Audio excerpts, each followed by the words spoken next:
Visakha corporation Maha Visakha నగర పాలన సంస్థ మేయర్ గోలగాని హరి వెంకటకుమారుపై కూటమి ప్రవేశపెట్టిన అవిశ్వాస తీర్మానం నెగ్గింది. GVMC incharge commissioner collectorate M S Harendra Prasad అధ్యక్షతన కౌన్సిల్ సమావేశం జరగగా వైసీపీ కార్పొరేటర్లు ఒక్కొక్కరుగా పార్టీని వీడడంతో కూటమి బలం పెరిగింది. జీవీఎంసీలో మొత్తం 97 మంది సభ్యులు ఉన్నారు. సమావేశానికి ఎక్స్ అఫీషియో సభ్యులతో కలిసి 74 మంది కూటమి సభ్యులు హాజరయ్యారు. వీరంతా అవిశ్వాస తీర్మానానికి మద్దతుగా ఓటు వేయగా కౌన్సిల్ సమావేశాన్ని వైసీపీ సభ్యులు బహిష్కరించారు. దీంతో మేయర్ గోలగాని హరివెంకట కుమారి పదవిని కోల్పోయారు. వైసీపీ మేయర్ పై అవిశ్వాస తీర్మానం నెగ్గడంతో జీవీఎంసీ ఆఫీసు వద్ద కూటమి నేతలు సంబరాలు మునిగి తేలారు. బాణసంచా కాల్చి మిఠాయిలు పంచి వేడుకలు చేసుకున్నారు. ఓవరాల్ ఏంటి అంటే 2001లో ఎలక్షన్ జరిగినప్పుడు అప్పుడు కూడా నేను చాలా యాక్టివ్గా ఎలక్షన్లో పాల్గొనడం జరిగింది.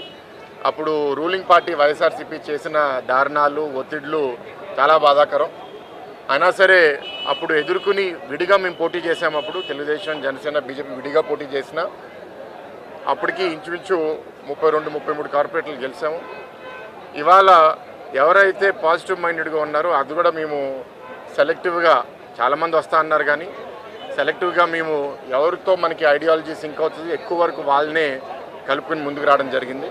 ఇప్పుడు ఇంకా 1 ఇయర్ టర్మ్ ఉంది కాబట్టి దాంట్లో బాగా జరిగి 26 ఎలక్షన్స్ కూడా సక్సెస్ఫుల్గా ఫేస్ అవుతామని చాలా బలంగా మీ అందరం నమ్ముతున్నాం. అదే అండి, వాళ్ళు ఎక్కడికో తీసుకెళ్ళిపోయారు వాళ్ళని, అంటే వాళ్ళ మీద నమ్మకం లేదనే కదా అర్థం. నమ్మకం లేదని అర్థం. So that's okay. ఇప్పుడు వాళ్ళ మాటలన్నీ ఎప్పుడైనా సరే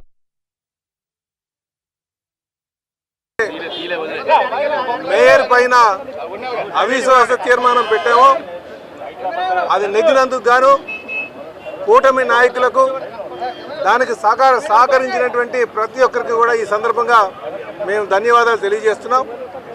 ఈరోజు ఈ విజయాన్ని మేము తెలుగుదేశం పార్టీ